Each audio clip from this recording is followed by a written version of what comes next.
오늘 하나님께서 우리에게 주시는 말씀은 마태복음 7장 13절에서 29절 말씀입니다. 마태복음 7장 13절로 29절을 교독하겠습니다. 제가 먼저 13절을 봉독합니다. 좁은 문으로 들어가라. 멸망으로 인도하는 문은 크고 그 길이 넓어 그리로 들어가는 자가 많고 생명으로 인도하는 문은 좁고 길이 협착하여 찾는 자가 적음이라. 거짓 선지자들을 삼가라. 양의 옷을 입고 너희에게 나아오나 속에는 노략질하는 일이라. 그들의 열매로 그들을 알지니 가시나무에서 포도를 또는 엉겅퀴에서 무화과를 따겠느냐. 이와 같이 좋은 나무마다 아름다운 열매를 맺고 못된 나무가 나쁜 열매를 맺나니 좋은 나무가 나쁜 열매를 맺을 수 없고 못된 나무가 아름다운 열매를 맺을 수 없느니라. 아름다운 열매를 맺지 않은 나무마다 찍혀 불에 던져지느니라. 이러므로 그들의 열매로 그들을 알리라. 나더러 주여 주여 하는 자마다 다 천국에 들어갈 것이 아니요 다만 하늘에 계신 내 아버지의 뜻대로 행하는 자라야 들어가리라. 그날에 많은 사람이 나더러 이르되 주여 주여 우리가 주의 이름으로 선지자 노릇하며 주의 이름으로 귀신을 쫓아내며 주의 이름으로 많은 권능을 행하지 아니하였나이까 하리니 그때 내가 그들에게 밝히 말하되 내가 너희를 돌무지 알지 못하니 불법을 행하는 자들아 내게서 떠나가라 하리라. 그러므로 누구든지 나의 이 말을 듣고 행하는 자는 그 집을 반석 위에 지은 지혜로운 사람 같으리니 비가 내리고 창수가 나고 바람이 불어 그 집에 부딪히되 무너지지 아니하나니 이는 주초를 반석 위에 놓은 까닭이요 나의 이 말을 듣고 행하지 아니하는 자는 그 집을 모래 위에 지은 어리석은 사람 같으리니 비가 내리고 창수가 나고 바람이 불어 그 집에 부딪힘에 무너져 그 무너짐이 심하니라. 예수께서 이 말씀을 마치심에 무리들이 그의 가르치심에 놀라니 함께 읽겠습니다. 이는 그 가르치시는 것이 권위 있는 자와 같고 그들의 서기관들과 같지 아니함이로라. 아멘. 할렐루야. 아멘. 오늘은 듣고 행하는 신앙이라는 제목을 가지고 여러분과 함께 나누기를 원합니다. 본문 말씀은 산상수훈의 마지막 부분으로서 주님께서 제자들과 무리를 향해 하신 가르침의 결론에 해당합니다. 이 말씀은 단순히 어떻게 믿어야 하는가를 넘어서 어떻게 살아야 하는가에 대한 주님의 분명한 요청이 담겨 있습니다. 주님은 생명으로 인도하는 좁은 문과 멸망으로 향하는 넓은 문을 대비시키시며 신앙인의 길이 결코 쉽지 않지만 반드시 선택해야 할 길임을 보여주십니다. 또한 겉으로는 그럴듯해 보이나 참되지 못한 거짓 선지자들을 경계하시며 신앙의 참과 거짓은 말이나 외형이 아니라 삶에서 맺히는 열매로 분별된다고 가르치십니다. 더 나아가 주님은 주여 주여 하고 부르는 고백만으로는 충분하지 않으며 하나님의 뜻을 행하는 삶, 곧 실천적 순종이 참된 믿음의 증거임을 강조하십니다. 아무리 종교적으로 뛰어난 업적을 이루고 사람들에게 존경을 받는 위치에 있다 할지라도 삶 속에서 하나님의 뜻에 순종하지 않는다면 마지막 날에 주님 앞에서 외면당할 수 있음을 엄중히 경고하고 계십니다.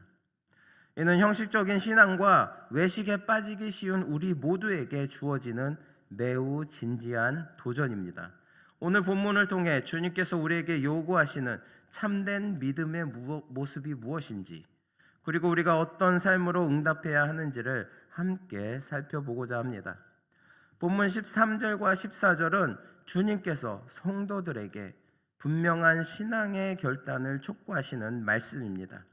주님은 산상수훈을 통해서 먼저 천국의 백성의 새로운 마음가짐과 복된 성품을 가르치셨습니다. 또한 그들이 세상 속에서 어떤 삶의 성격을 지녀야 하는지도 밝히셨습니다. 또한 잘못된 분노와 욕망, 외식적인 신앙과 또 자기 과시를 경계하시며 또 삶의 그릇된 요소들을 바로잡아 주셨고 하나님의 나라의 왕이신 주님을 섬기는 삶에 방해가 되는 세상적인 집착과 염려를 내려놓도록 가르치셨습니다. 더 나아가서는 구하는 자에게 응답하시는 하나님의 은혜와 천국 백성의 특권도 알려주셨습니다. 이제 주님은 이 모든 말씀을 들은 무리에게 마지막으로 결단을 요구하십니다. 내가 보여준 이 나라, 이 길로 들어올 것인가? 아니면 여전히 옛 길을 따라갈 것인가? 바로 그 결단의 자리에서 주님은 좁은 문으로 들어가라고 말씀하십니다. 사랑하는 성도 여러분, 우리가 흔히 보는 좁은 문은 어떤 문입니까? 그것은 대개 주인이 드나드는 화려한 문이 아니라 눈에 띄지 않는 뒷문이며 권세자나 부유한 사람이 아니라 낮은 자들이 오가는 문입니다. 주님께서 좁은 문으로 들어가라고 하신 말씀에는 그리스도를 따르는 길이 이 땅에서 풍성한 부와 명예, 권세를 약속하는 길이 아님을 분명히 밝히는 의미가 담겨 있습니다. 그 같은 자기를 부인하고 십자가를 지는 길, 또 섬김과 희생의 길이고 때로는 골고다를 향해 오르는 고난의 길이기도 합니다. 또한 좁은 문은 언제나 외길에 놓여 있습니다. 넓은 길처럼 사방으로 갈 수 있는 길이 아닙니다. 오직 그리스도의 뒤를 따르는 단 하나의 길인 것입니다.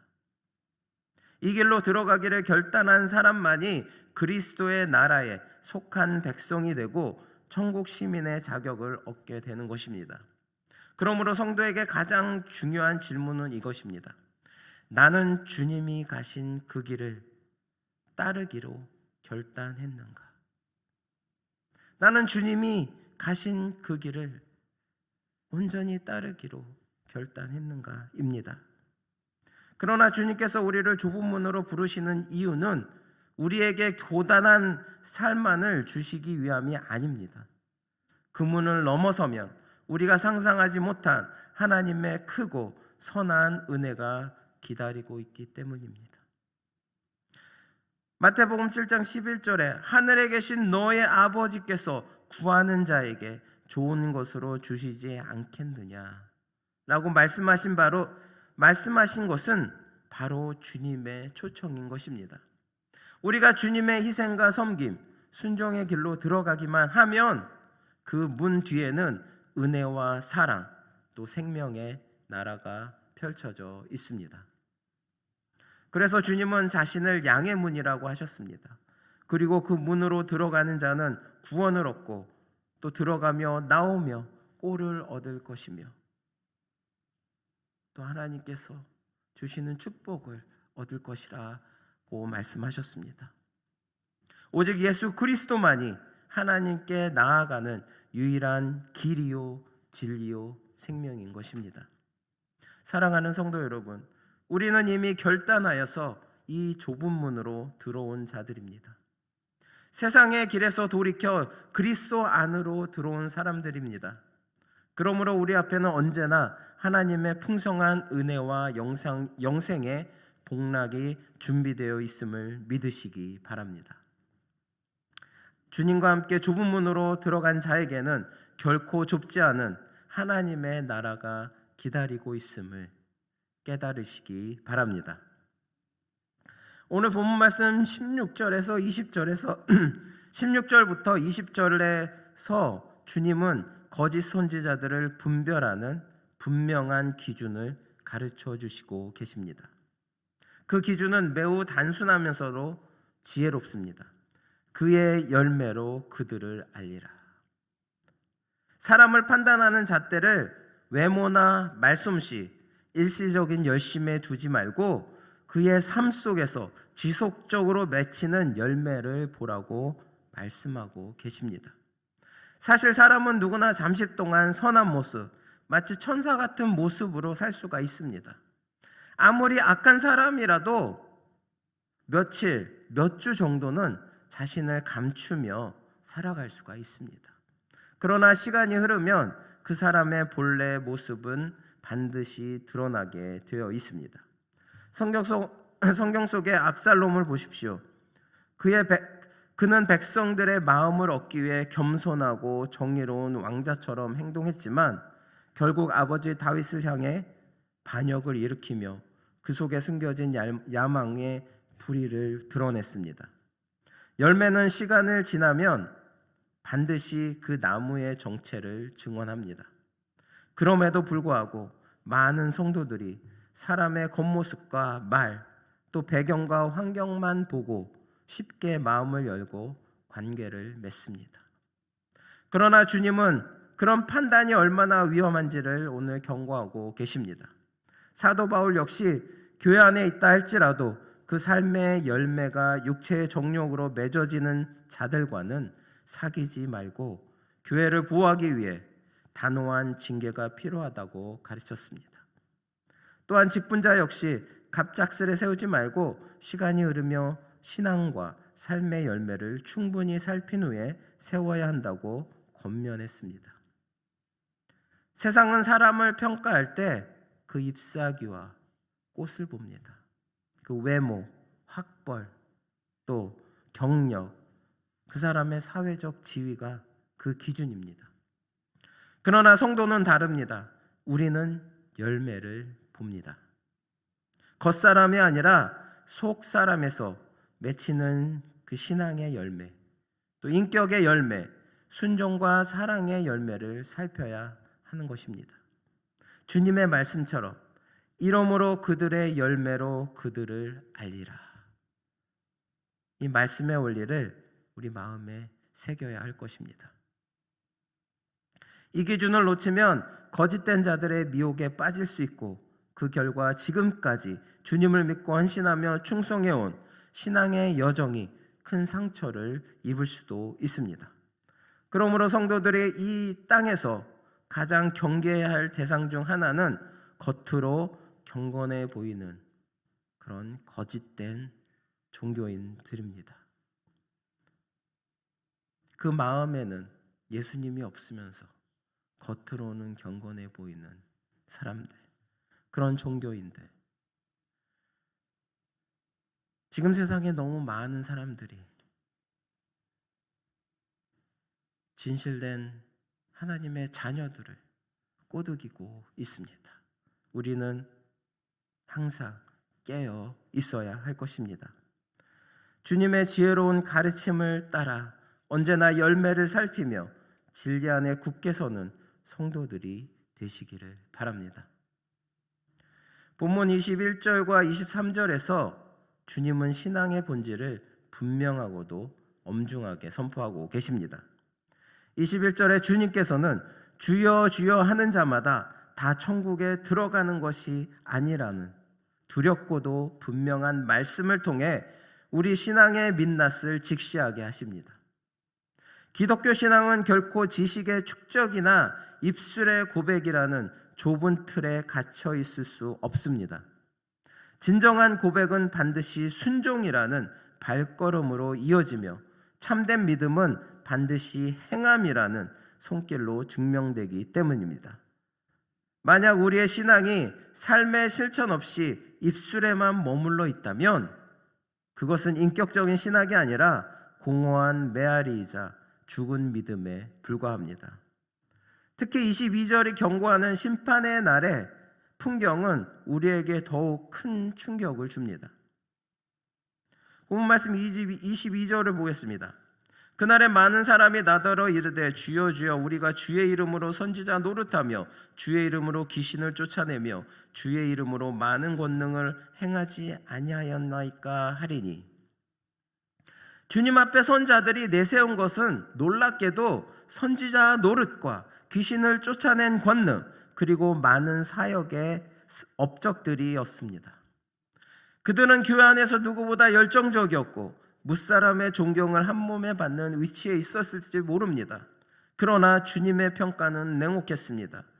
그들의 화려한 사역 보고서에는 정작 주님이 가장 귀하게 여기시는 사랑의 흔적과 하나님의 의가 빠져 있었기 때문입니다.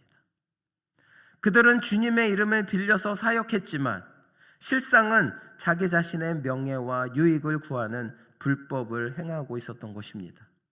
사랑하는 성도 여러분, 사랑 없는 능력의 극단적인 예가 바로 사단임을 기억하시기 바랍니다. 사단은 어떻습니까? 가장 큰 능력을 가졌으나 사랑을 잃어버렸기 때문에 그는 타락한 존재가 되었습니다. 우리 역시 마찬가지입니다. 아무리 큰 은사를 받고 큰 직분을 받았다 할지라도 그 안에 낮은 자를 향한 긍휼과 또 하나님의 뜻에 굴복하는 겸손이 없다면 우리는 광명의 천사로 가장한 자기의의 노예가 될 뿐입니다. 주님은 맛을 잃은 소금과 빛을 잃은 등불을 결코 기뻐하지 않으십니다. 그러므로 이제 우리는 겉으로 드러나는 이 화려한 종교적 실적에 마음을 빼앗기지 말아야 할 것입니다. 어떤 권사가 나보다 더 많이 봉사했고, 어떤 집사님이 나보다 더 많이 일을 했고, 교회 안에서 더 빛나 보이고 더 커 보인다. 그리고 겉으로 보이는 것에 현혹되지 말고 마음을 빼앗기지 마시기 바랍니다. 대신 작은 말씀 하나라도 내 삶의 현장에서 눈물로 심고 순종으로 거두는 참된 제자의 길을 걸어가시는 저나 여러분 되시기를 바랍니다. 하나님께서 준비하신 큰 상급이 우리에게 기다리고 있을 것입니다. 본문 24절부터 27절은 산상수훈 전체를 마무리하는 주님의 결정적인 결론입니다. 주님은 지금까지 가르치신 모든 교훈을 한 비유로 압축하시며 듣는 자들에게 마지막 선택을 요구하십니다. 주님의 말씀을 듣고 행하는 사람은 인생의 집을 반석 위에 지은 지혜로운 사람이고, 듣고도 행하지 않는 사람은 모래 위에 집을 지은 어리석은 사람이라는 것입니다. 팔레스타인 땅에는 석회암 반석이 많습니다. 집을 제대로 지으려면 흙을 깊이 파내고 단단한 안반 위에 기초를 놓아야 했습니다. 이는 많은 수고와 시간이 필요한 일이었습니다. 반면에 게으른 사람들은 겉이 단단해 보이는 마른 흙, 마치 모래와 같은 집안 위에 집을 지었습니다. 평소에는 아무 문제가 없어 보이지만 우기가 되어 폭우가 쏟아지면 그 집은 속절없이 무너질 수밖에 없었습니다. 주님은 이 자연스러운 풍경을 통해서 우리의 신앙의 본질을 가르치십니다. 신앙도 마찬가지입니다. 기초가 튼튼하지 않으면 아무리 겉모습이 좋아 보여도 결국 무너지고 맙니다. 그렇다면 신앙의 튼튼한 기초는 무엇입니까? 바로 주님의 말씀에 대한 의지적인 순종과 실천입니다. 아브라함을 보십시오. 하나님께서 가라고 하셨을 때 그는 계산하거나 조건을 따지지 않고 순종했습니다. 그것이 그의 신앙의 기초가 되었습니다. 그래서 사무엘 선지자는 순종이 제사보다 낫다라고 선언했습니다. 하나님에 대한 지식은 신앙의 집을 세우는 뼈대와 같고, 찬송과 감사는 그 집을 아름답게 꾸미는 장식과 같습니다. 모두 중요합니다. 그러나 기초는 순종입니다. 기초가 무너지면 아무리 좋은 구조와 장식도 소용이 없는 것입니다. 순종은 신앙의 기초이자 가장 배우기 어려운 신앙의 핵심입니다. 사랑 없는 신앙이 헛된 신앙이든 순종 없는 신앙도 마찬가지입니다. 귀신들조차 예수 그리스도가 하나님의 아들이심을 알고 떱니다. 그러나 그들은 결코 순종하지 않습니다. 오히려 대적합니다. 말씀을 듣고도 행하지 않는 신앙은 아무리 지식이 많고 은사가 커 보여도 환난이 닥치면 무너질 수밖에 없는 부실공사와 같은 신앙입니다. 주님은 본문 27절에서 그 신앙의 진위가 드러나는 결정적인 순간을 보여주십니다. 비가 내리고 창수가 나고 바람이 불어 그 집에 부딪힐 때, 그때가 바로 결정적인 순간입니다. 평소에는 반석 위에 지은 집과 모래 위에 지은 집의 차이가 잘 드러나지 않습니다. 그러나 폭풍이 몰아칠 때 그 차이는 분명해집니다. 순종의 반석 위에 세운 집은 흔들릴지언정 무너지지 않습니다. 하지만 불순종의 모래 위에 세운 집은 여지없이 무너집니다. 지금도 이스라엘 땅에는 안반 위에 지은 오래된 돌집들이 여전히 건재합니다.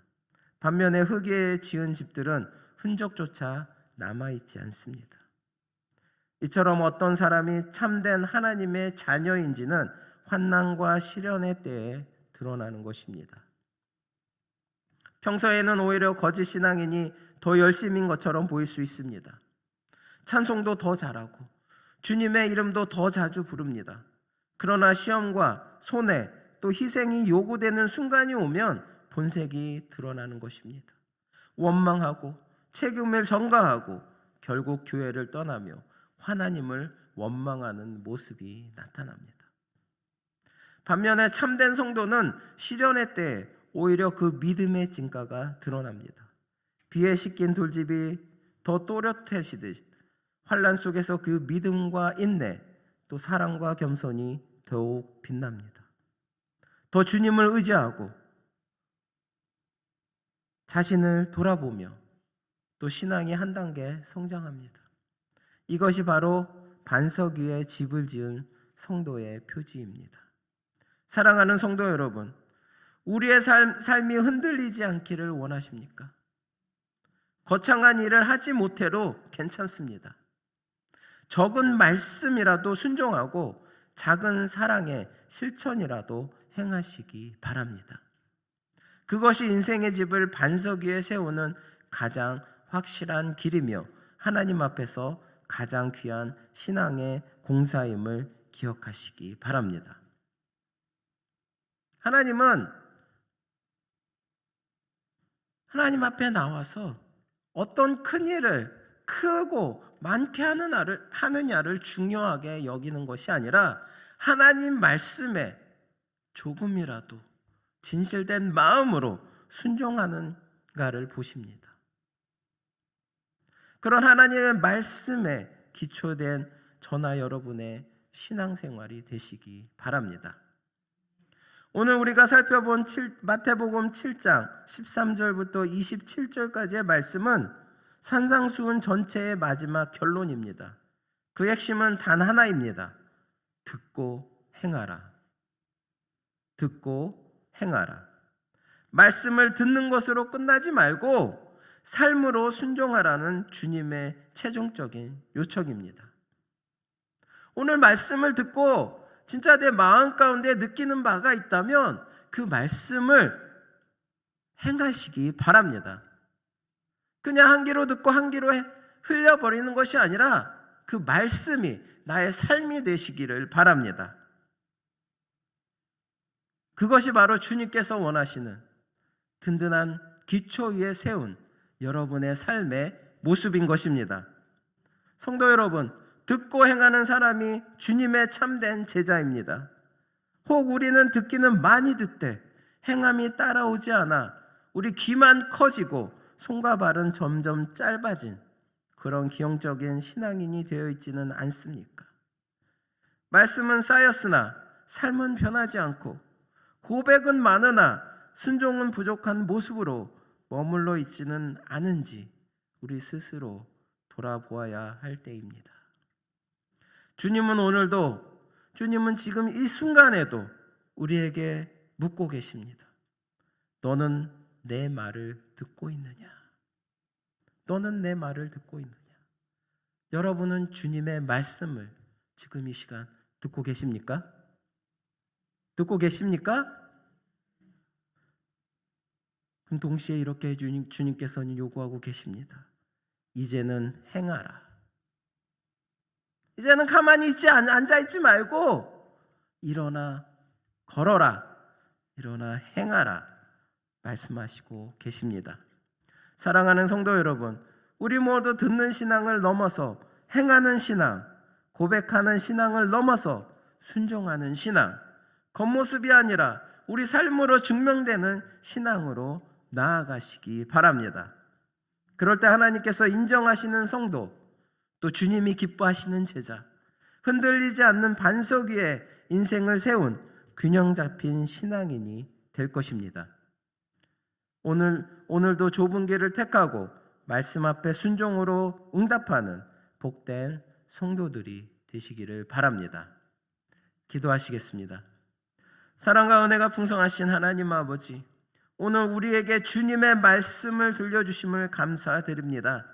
생명으로 인도하는 좁은 길을 택하라 하시고 말씀을 듣는 자가 아니라 듣고 행하는 자가 되라 하신 주님의 음성을 우리 마음 깊이 새기게 하여 주시옵소서. 주님 입술의 고백에만 머무는 신앙이 아니라 삶으로 순종하는 참된 믿음을 허락하여 주시옵소서.